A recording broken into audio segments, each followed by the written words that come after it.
You're listening to Ecosysteming, the podcast redefining economic development through the lens of equitable entrepreneurship, 2 decades in the making. Join NC Idea's Tom Rue as he engages with entrepreneurs and experts who are challenging the status quo and driving lasting change.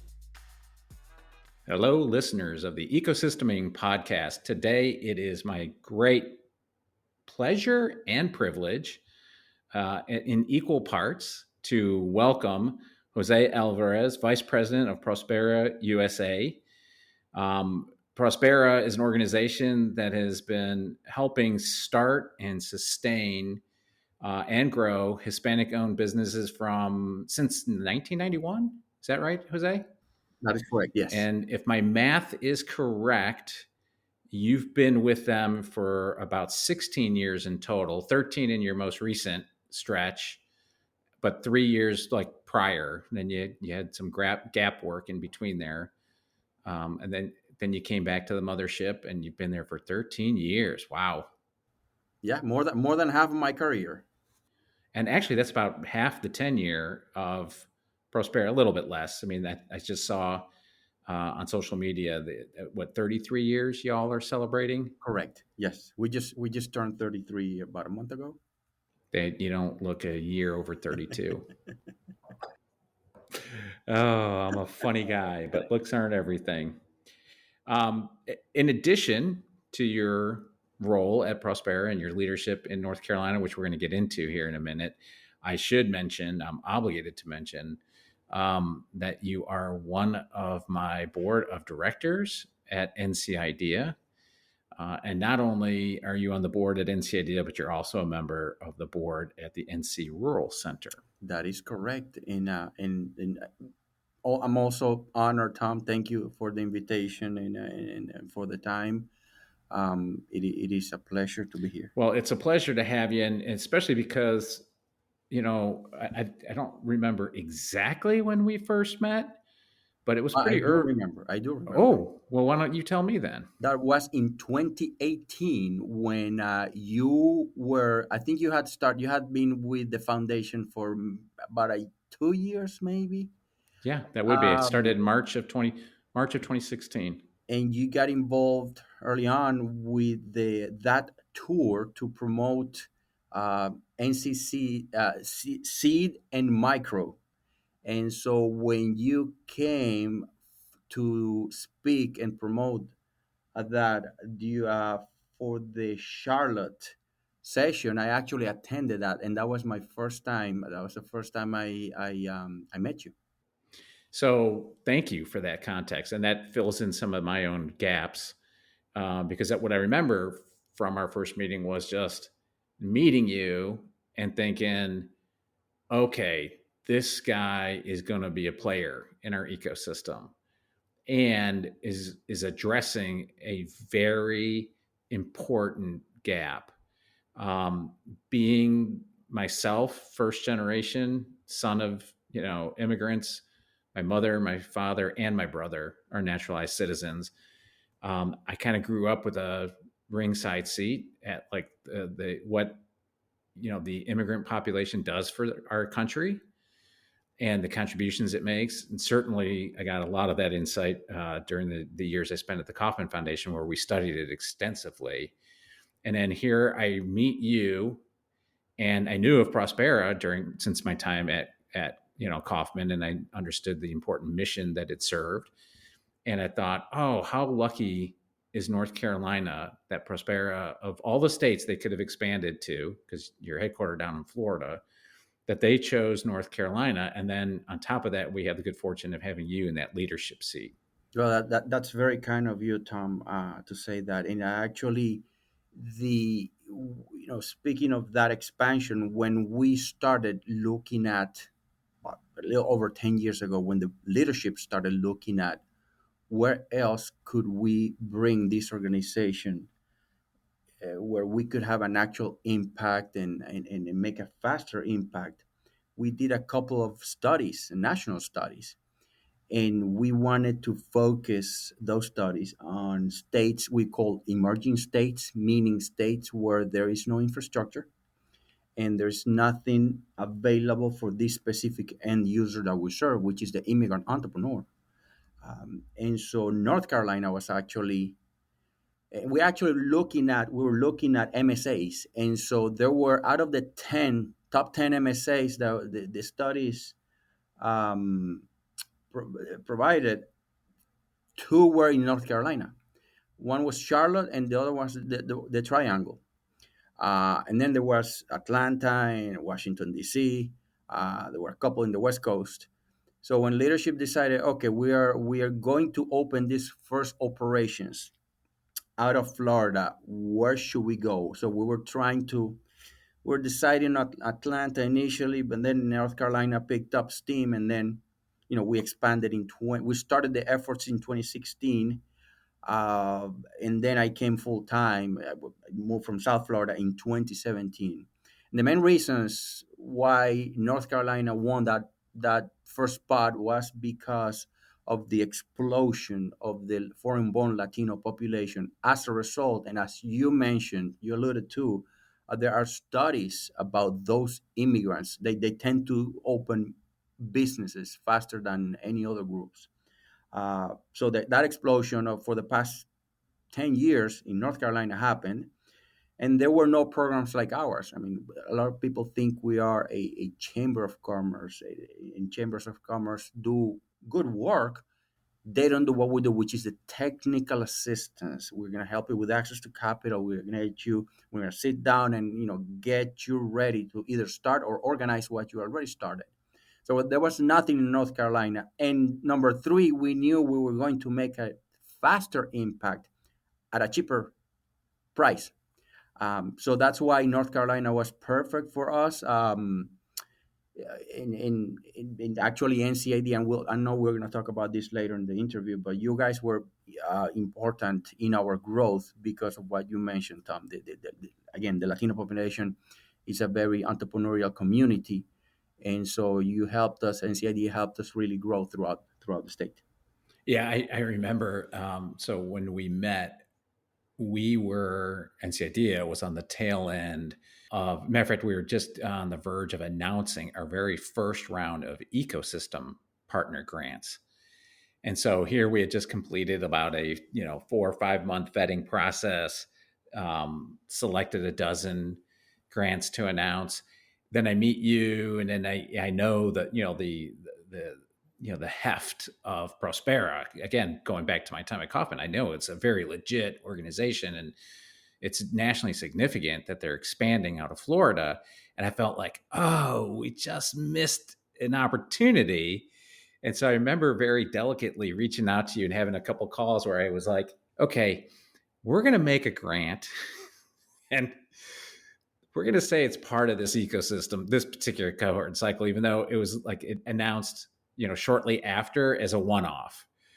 But there was just no way that I was going to miss the opportunity not to have this great partner fill out what our goals were, right? And keep in mind, historically, where was NCID at the time? Like with my joining, the board really, said it was important because it was a condition for me agreeing to take the job was that we have to be relevant statewide. Prior to, and for very valid reasons, the organization was primarily focused on the Triangle, with an occasional grant being made in Charlotte. But, outside of those two markets, nobody knew of the organization or interacted with the organization. And again, there was reasons for that goes into the origin stories of the organization. And if you want to learn more about that, you can check out, I think, our very first podcast with John Austin, one of my former colleagues here, who was, part of this organization very early on, and we explained that. But I know that a big part of the entrepreneurial future, not just in North Carolina, but nationally, is Latino. It's one of the fastest growing groups, entrepreneurially speaking. You're absolutely right. Foreign born, and in particular, Latino entrepreneurs start companies at a rate that's nearly double the native born rate. There's just much more of an entrepreneurial mindset that permeates the culture, and what that does for the nation, how it benefits the nation, is indisputable. I mean, I know you'd be forgiven during an election year to think otherwise because of all the misinformation out there. But without immigrants, this country is nothing. Economically speaking, labor force speaking, on so many levels. And I think, sometimes, these good patriots, America, forget that we're, immigrants to this nation, to this plot of land. And it's unfortunate that it gets so polarizing during an election, because if we have the courage, the political will and courage to look at the data for what it is, there would be no argument on it. We'd be more welcoming and make it easier for folks to come here. But if you don't remember your past, you're destined to repeat it. I think there's going to be some folks going forward. I don't want to get too political here, but I think there's going to be some folks going forward that are going to have to relearn some lessons that states learned over the last several years when they had big anti-immigration pushes. Like I said, I don't want to drag us into that morass. But I do want to make a point, Tom. Part of our responsibility as an organization like ours is really, and it's actually part of our overall mission, is to really help these individuals integrate into the American system through entrepreneurship. So part of the services that we provide is really sitting down with them, developing a relationship and trust, because there is a lot of language and cultural barriers. One of those is trust, developing trust. And you'll be surprised, in North Carolina, one of particular characteristic of the foreign-born Latino is trust. So even though I may look like them and speak their language, still I have to spend time. And we even had to tweak our program a little bit here in North Carolina, because the onboarding process of bringing those individuals into our program takes longer because of that. So during that process, we get into the details of, okay, what are you doing, what's the situation, you can share your, that's fine, everything we do here is confidential. So I want to make sure I provide the best consulting, but you have to tell me all the information. Part of that process is really explaining the American way. Now you're here in another nation, you need to understand that, I'm not saying you're not, but you need to become a good neighbor, you need to pay your dues, and this is the American way. So at least you shouldn't assimilate, but rather integrate into the system. So that's part of what we do here, and that we feel it's our responsibility to integrate that into the whole entrepreneurship process that we do here. Yeah, I mean, I can't agree more from my own personal experience, like watching my parents, integrate into American society. And if my father recently passed, so I know he felt the same way as my mother. If you ask my mother today, what's your favorite holiday? You want to care to guess what the favorite holiday of many immigrants are in the United States? Thanksgiving. Thanksgiving. You're absolutely right. Just like mine, exactly. Yeah. Right. And it's just like, my mom just turned 84, and she watches the Macy Day parade and, Thanksgiving dinner with all the fixings, and be thankful for the fact that they immigrated here. And they came from Germany. So it wasn't like they were fleeing, war and other economic extremes like so many others do, right? They're just trying to eke out a better life for themselves and their family and protect their family. They came from my parents would have been quite prosperous. My mother even tells the story that my father was in white collar work in Germany, and when they decided to move here, he had to get into blue collar work. And so, as it turns out, he became a master mold and tool die maker.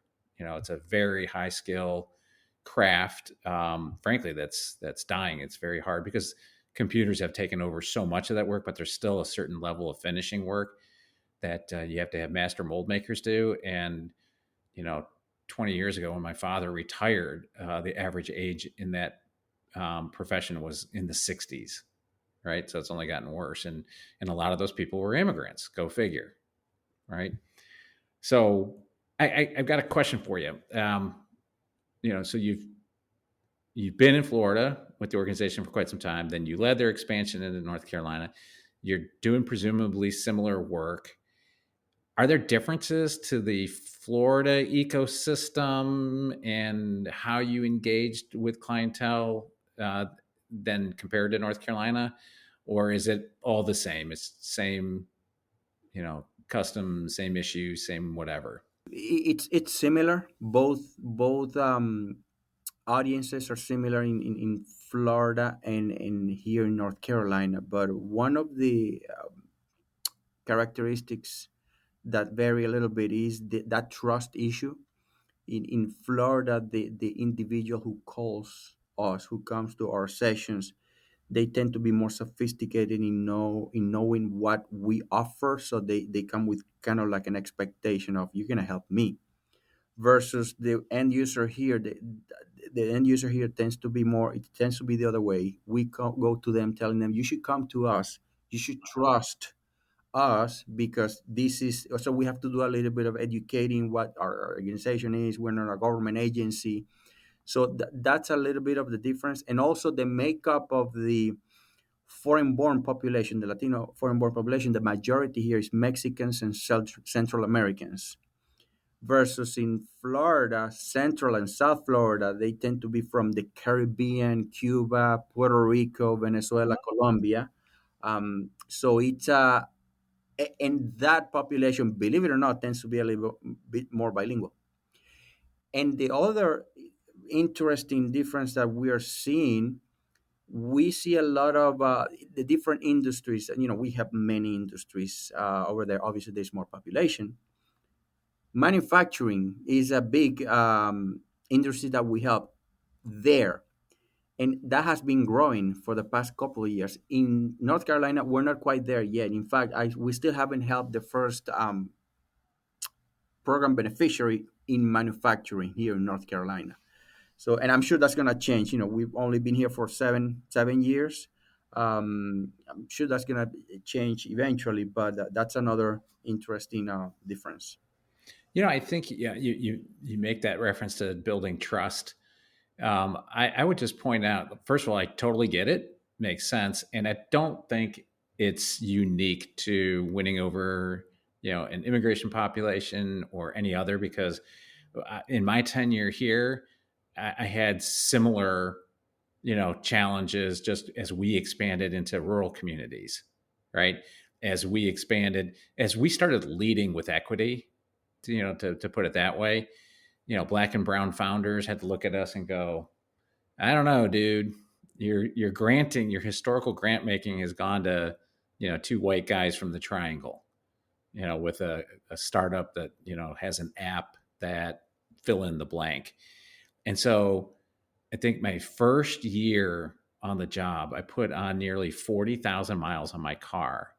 And I remember going in for service, and the service manager said, I went to pick it up, and he's like, oh, it's not quite done yet. And I was like, why isn't it done? He's like, I wanted to have your tachometer looked into. And I was like, why is that?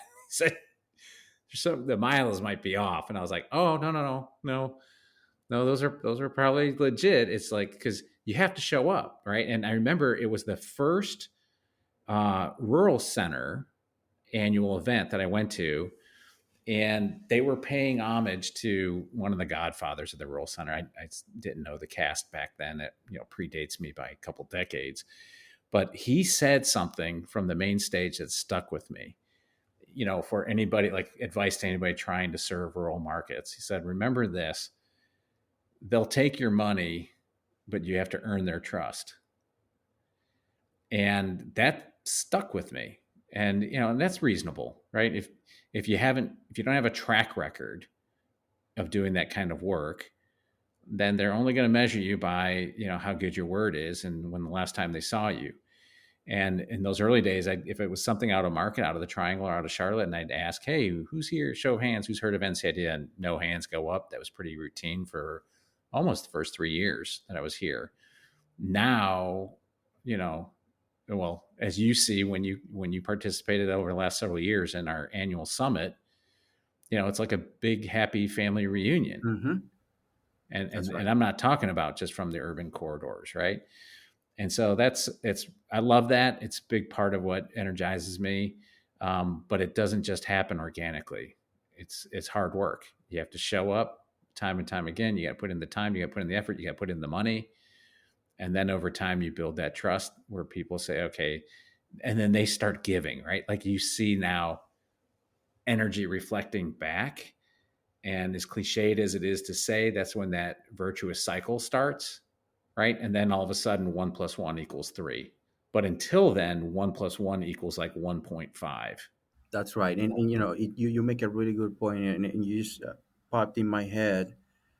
I remember when I first came, part of my job, I was just all by myself. I was doing all the consulting sessions, connecting with new partners and potential sponsors.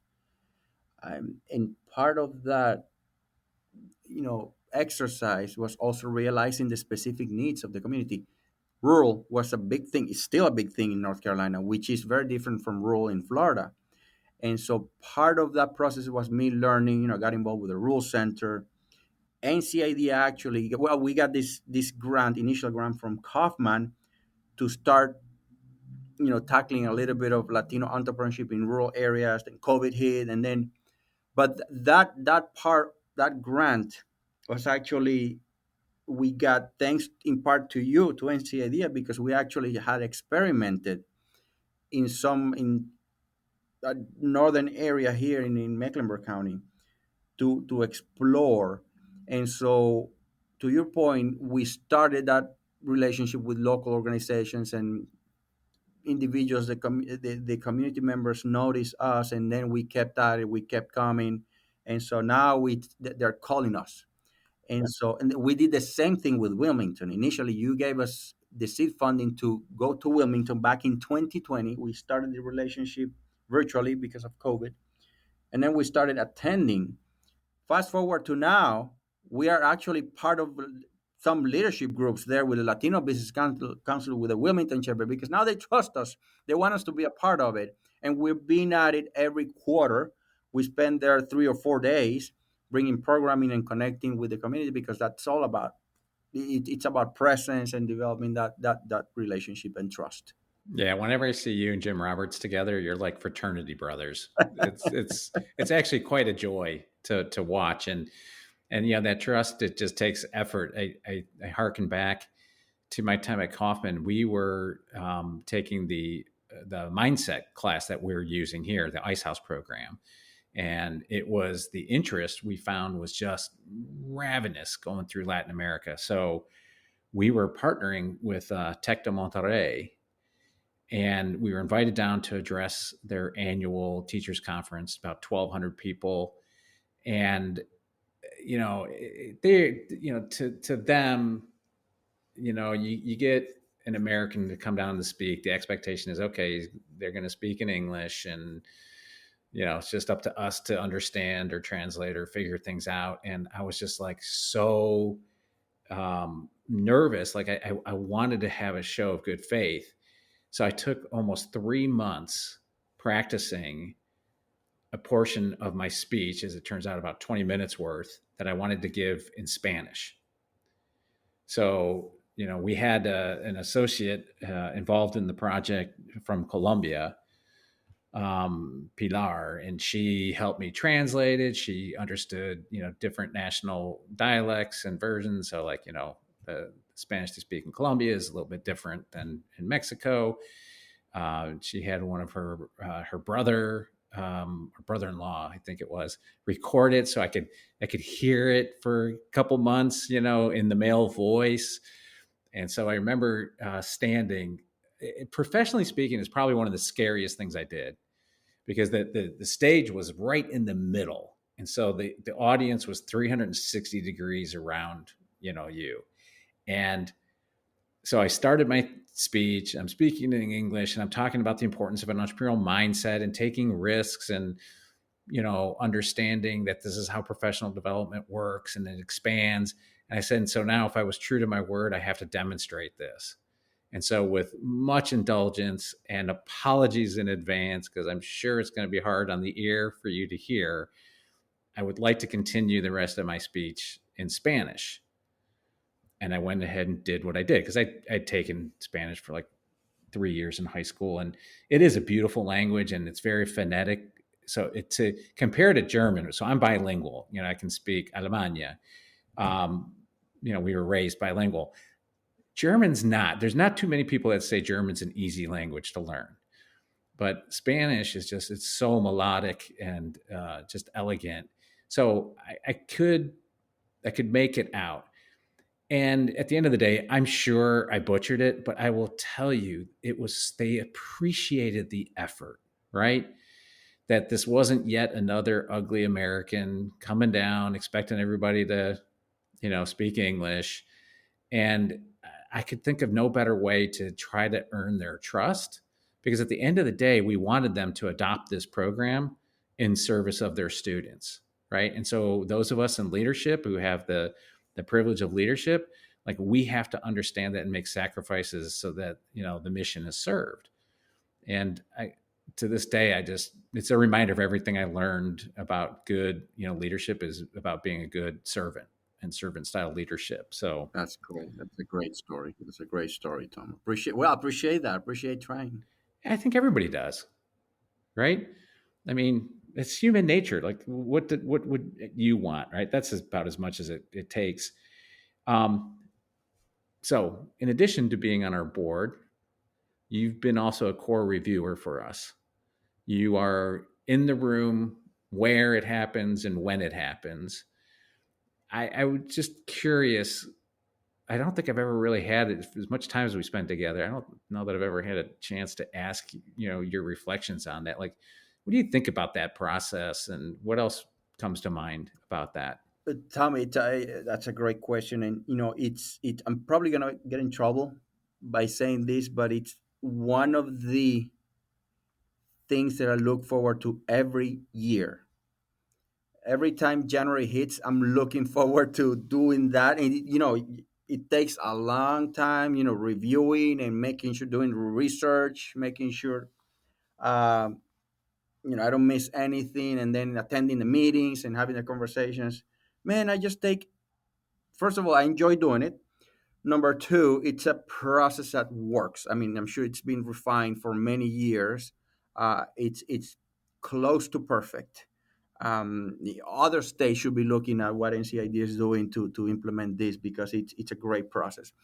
And number three, I always learn something new. And especially when I am with for the audience that is not familiar. So part of the process is really getting together all the core reviewers. We all get together in person and discuss every single application. And so that process in itself is still, and I'm gonna be open. I'm gonna admit it. I get intimidated because I'm exposed to all these individuals whom I admire, every single one of you and my fellow reviewers, and I always learn something from them. So I feel like the young kid among seniors who are just have so much experience in. So it's wonderful. It's a wonderful experience. It's fulfilling. Look forward to it every year. Hopefully, I'll get invited to many in the future. Hopefully, I'm being useful and I'm providing good feedback and serving the system. So it is an outstanding process. So looking forward to it. I'm going to let you in on a secret. Nobody in that core review team is there by accident or by charity or anything else. You've earned your way into that room. You keep your position in that room with every cycle.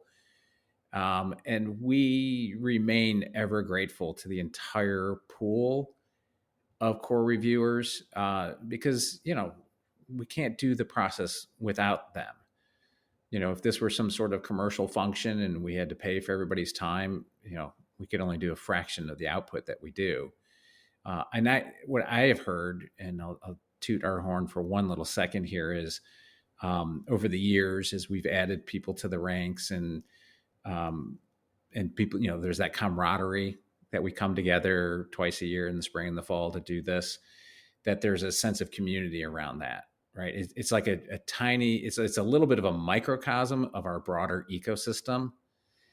And so it's kind of cool, like I find it equal parts amusing and annoying. Like when some of our old timers remember what certain grant decisions and rationales were years ago, and then maybe we're applying it a little bit differently. We've tweaked it a little bit, and it's like, well, 5 years ago we wouldn't have made a grant to that company. And I'm always like, first of all, very cool that we have that collective institutional knowledge, but also like, yeah, and the world's a little different than it was 5 years ago too, right? And so I can tell you for one thing, early in my tenure, as was common for all the grant cycles leading up to when I joined in March of 2016, almost the majority, like the fact that we would fund somebody that's already got traction, revenue of any, of any size or magnitude would be rare. They'd be close. They'd have be like an MVP stage. Maybe they had a beta client, right? And now know with all the cycles you've sat through, that's more the exception than the rule. And that to me is just in the aggregate, kind of from an observation of how our ecosystem, our collective ecosystem, this thing of ours is evolving, is that it's getting more mature, right? And companies are being able to demonstrate traction better. And this is to be expected, I suppose, because of advances in technology, right? AI. I mean, if I go back to my old days when I was an entrepreneur, I had an agency that we did custom application development and marketing CRM solutions. And we built the first commerce enabled website for a Fortune 500 company, big brand that very well. And we charged them like $1.5 million to do that back then because of the tech, that wasn't in existence. And today, the same functionality you could get at GoDaddy, for $30 a month hosting. Like this was before there were shopping carts that were pre-built. Like we had to hand code that stuff. And so it is so much easier today to obtain long tail traction. First of all, find clients where you couldn't before because you just didn't have the money to do it. And then the tech, you can have a prototype. You can do customer discovery for little to no money. And AI now, you don't even need tech founders anymore. Like up until probably 4 or 5 years ago, people getting money from us would say part of the thing they needed to spend the money is they needed to find a technical co-founder, somebody that's going to write the code, right? Now you've got no code applications out there. They'll write the code for you. So it makes sense. But if you've been around long enough, you've seen quite the evolution, which is pretty cool. Well, and the other thing is that, going back to those applicants who are, getting more sophisticated and potentially, receiving funding, uh, NCID has invested in the partners. So we, as partner organizations, we have developed our programs a little more thanks to your support. So I believe we're doing our job in getting those entrepreneurs ready and more sophisticated, and so that's part of the mix as well. I couldn't agree more. That's you're absolutely right to point that out. That's the other pillar, right? The two pillars are how do we help and evolve the founder pool, and then how do we build the capacity of our partners to serve more. And this because you're on the board and you've heard me say it in past speeches. I also think that's how we've been able to take funding that was so heavily white, male, urban, which is to say, two white dudes from Duke, in the triangle. That was 90% of our funding was that profile going up to about 2015, 2016.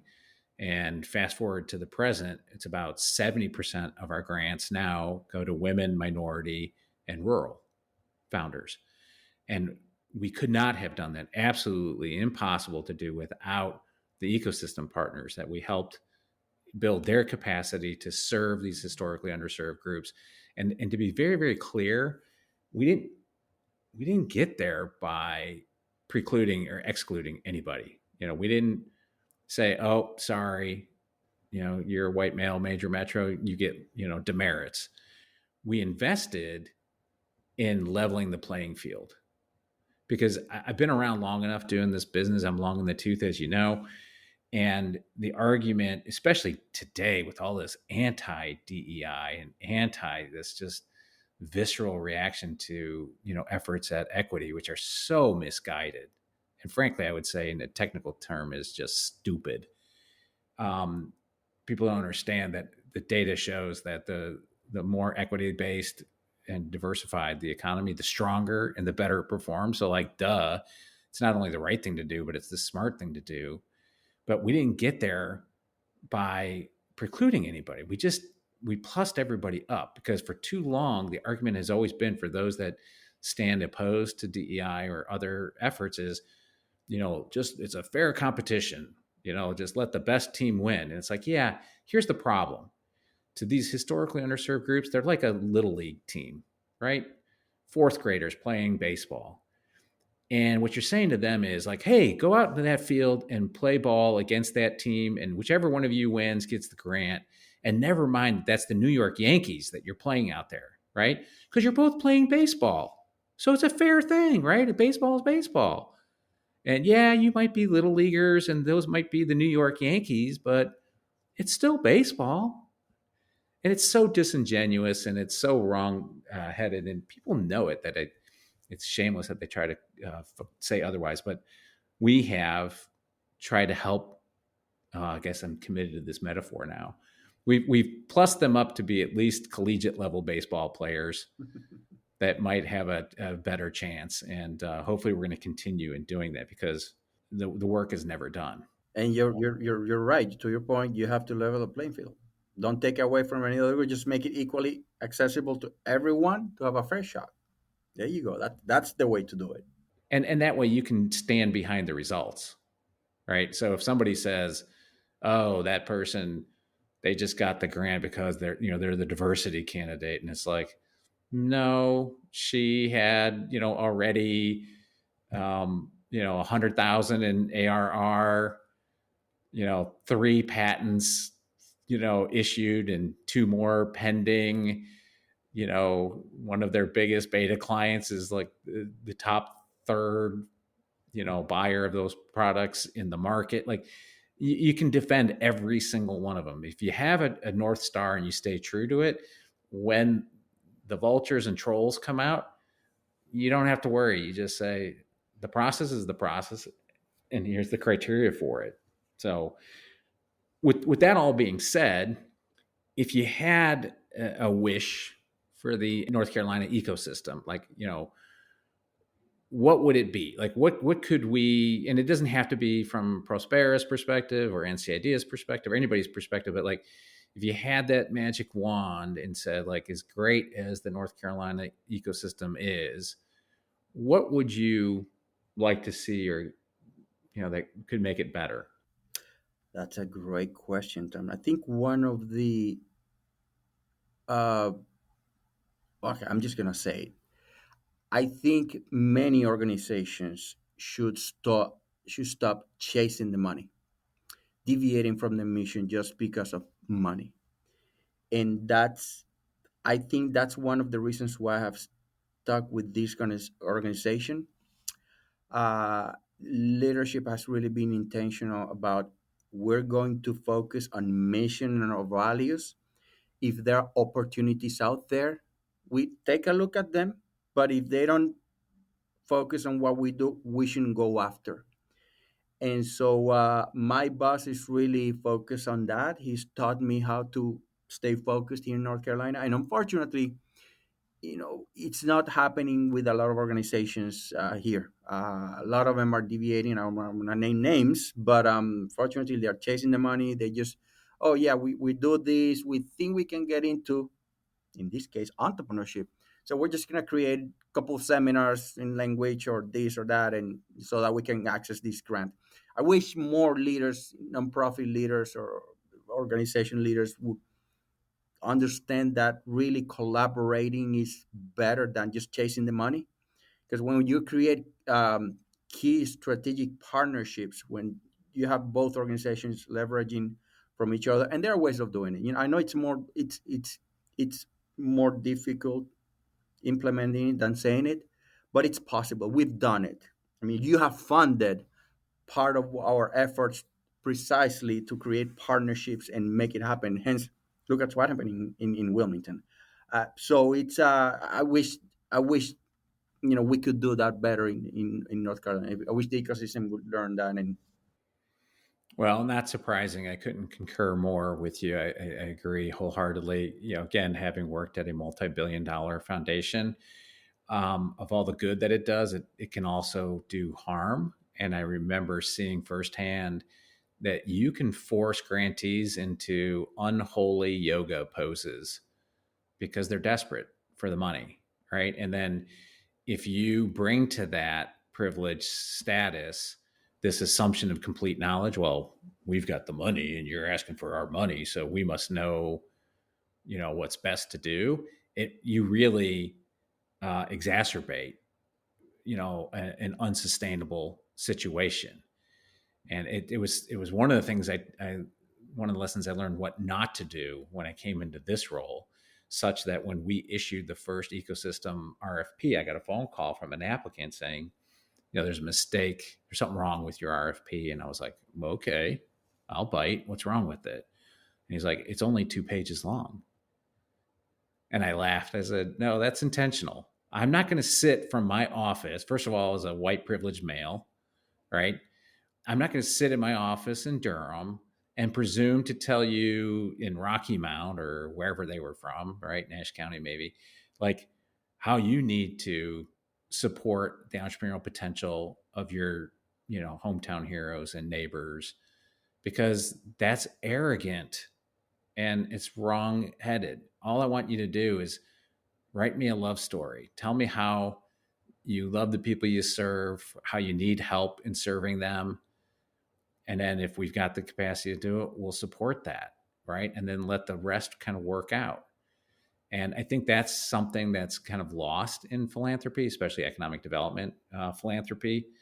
And all we can do for our part is lead by example and hope that others will see it and go, that's maybe we should try that. So, Christian has kind of given me the hook. So I got to land this plane, and we've been wrapping up these podcasts in a certain way. Would you be surprised to know that you and I have 215 mutual connections in LinkedIn? oh, really? Mm-hmm. That's not an insignificant number, That's pretty high. considering how long we've known each other, right?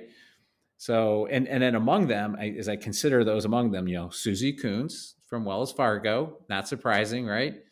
She's a great asset in the ecosystem, and Wells is really helping a lot of capacity building in the work that we do.